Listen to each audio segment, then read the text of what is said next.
کاملترین و ایرانی ترین شبیه ساز بالگرد ایران در بوشهر به بهره برداری رسید.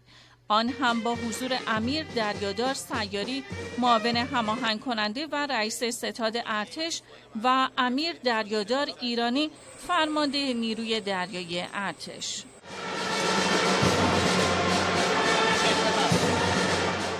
شبیه سازی که با همکاری شرکت‌های دانش بنیان و صنایع دفاعی کشور طراحی و ساخته شده و امکان تمرین پرواز را در هر زمان و شرایطی به خلبان می‌دهد.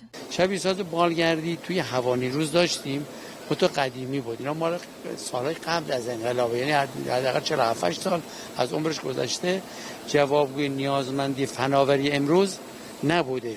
ولی این که الان شما می‌بینید تولید داخل 100% ایرانیه. شبیه ساز قابلیت نشست و برخاست بر روی انواع شناور، سکوهای نفتی و شرایط طوفانی را دارد. تمام آنچه که ساخته شده، نصب شده، به کارگیری شده، همش بومیه توسط دانشگاه‌ها و عزیزانمون در شرکت‌های دانش بنیان با محوریت صنایع دفاعی کشور و دانشی که امروز جمع شده و در واقع پیاده سازی شده و عمل رسیده میتواند در حوزه انواع شبیه ساز پروازی انشالله استفاده بشه.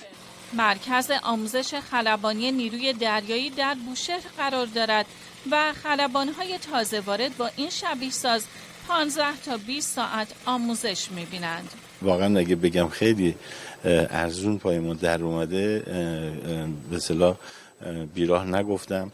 این 1/10 معادل در واقع عددی که ما می‌خواستیم پرداخت بکنیم و به ما نمیدادن با این کیفیت. رعایت استانداردهای جهانی در ساخت و طراحی این شبیه ساز لحاظ شده تا هم خطرپذیری کاهش یابد و هم به نیازمندی‌های آموزش در نیروی دریایی، هوایی و پدافند پاسخ دهد.